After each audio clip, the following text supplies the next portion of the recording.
Halo teman-teman semua, apa kabar? Semoga semua baik-baik ya. Hari ini ikuti Meong yuk. Meong mau menceritakan kisah seekor ikan yang berubah menjadi manusia. Ayo kita mulai. Dahulu kala ada seorang pemuda yang udah tidak punya bapak dan ibu. Dia bernama Toba. Toba sudah besar dan tinggal sendirian di rumahnya.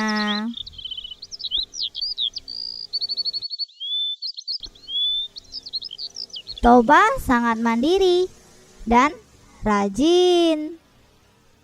Setiap hari Toba bekerja di ladang. Setelah pekerjaan Toba selesai, di siang hari Toba akan pergi memancing ikan di sungai. Nah, hari itu Toba sangat lelah. Sambil menunggu ikan memakan umpannya, Toba ketiduran. Setelah beberapa saat, tiba-tiba pancing Toba bergerak.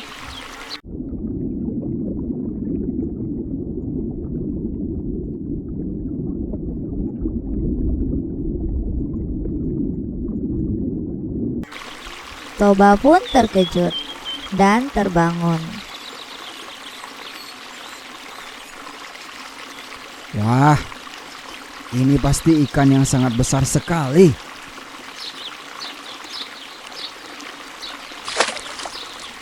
Wah, besar sekali. Ikan apa ini? Warnanya seperti emas. Cantik sekali. Sayang juga ya kalau dimakan. Tapi aku lapar sekali. Aku akan membakarnya. Pasti enak. Toba pun pulang membawa ikannya itu.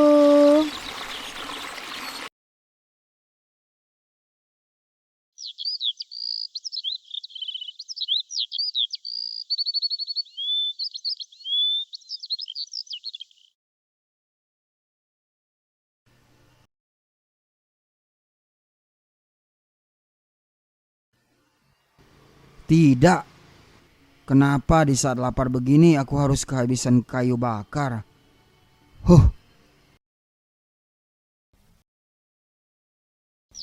Toba pergi mencari kayu bakar.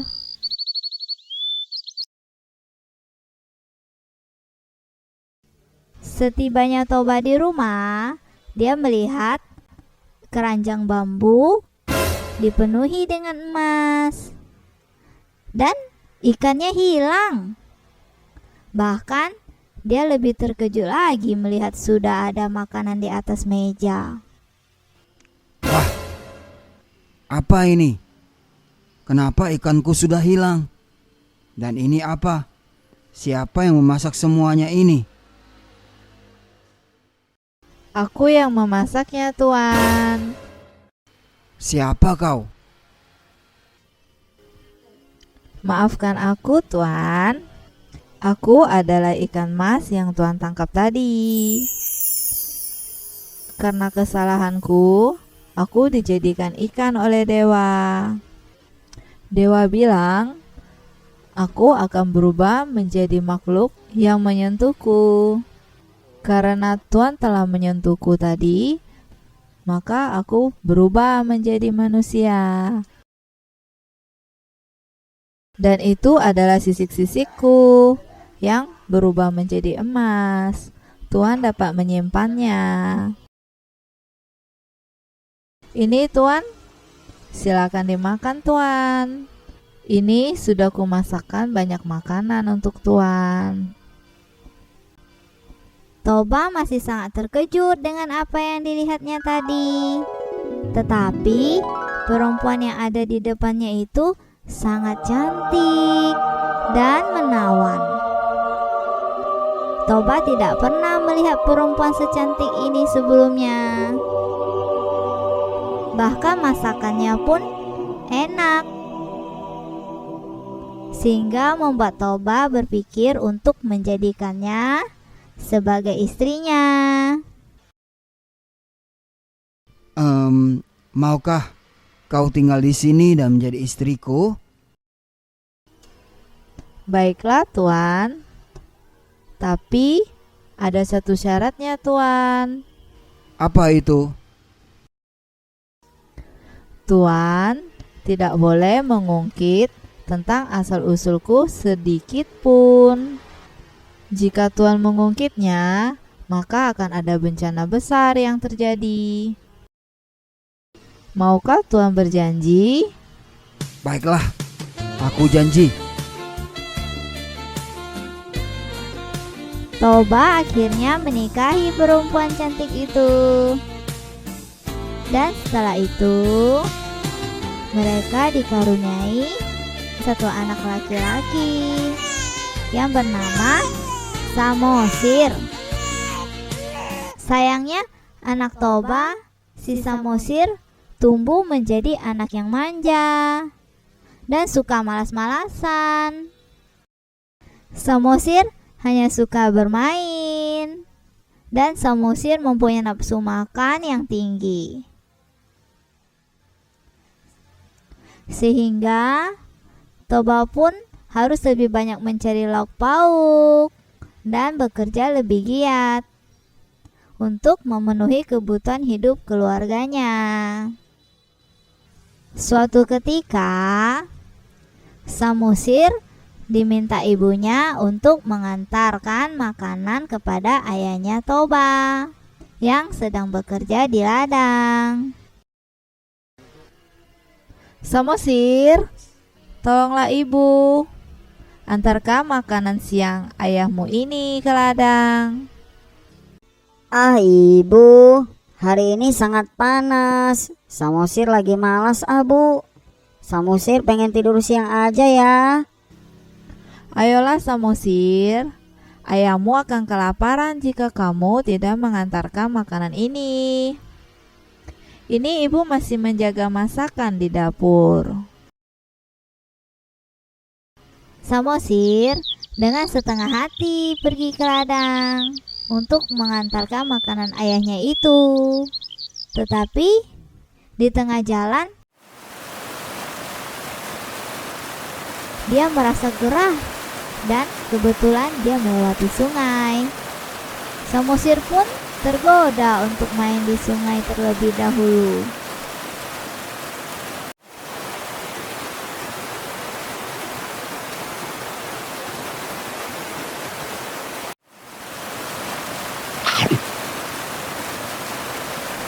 Setelah puas bermain, Samosir pun merasa lapar, dan Samosir pun akhirnya memakan setengah bekal ayahnya.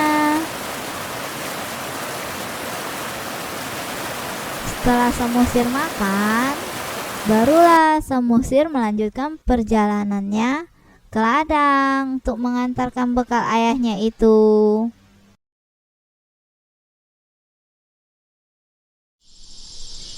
Ayah, ini makan siang ayah.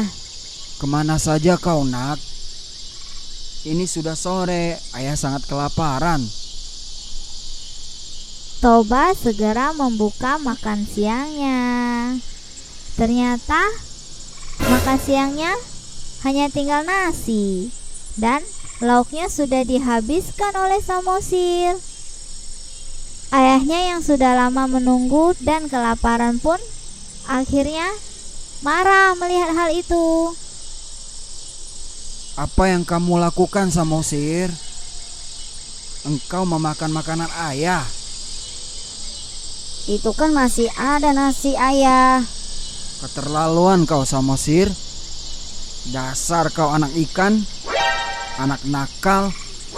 Toba, ayah Samosir itu membentak Samosir.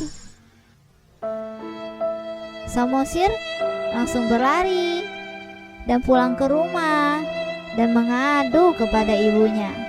Ibu, ayah bilang aku anak ikan dan nakal. Dia marah dan membentakku, Bu. Benarkah ayahmu berkata seperti itu, Nak? Iya, Bu. Tidak lama setelah itu, Samosir dan ibunya pun menghilang. Tanah yang sebelumnya dipijak oleh mereka mengeluarkan air yang begitu banyak. Air tersebut dalam sekejap mata membuat seluruh daratan yang ada di sekitarnya pun dipenuhi dengan air dan membentuk sebuah danau.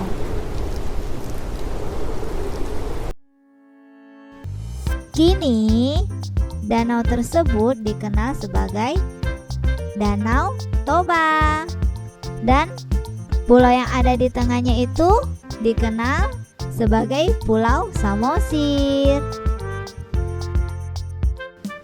Nah, teman-teman, begitulah kisah Danau Toba. Teman-teman ingat ya, jika kita sudah berjanji kepada orang lain, harus kita tepati ya, agar mereka tidak kecewa. Oke deh, sampai di sini dulu ya teman-teman cerita Meong. Ditunggu ya cerita Meong selanjutnya. Jangan lupa like dan subscribe. Terima kasih. Bye bye teman-teman.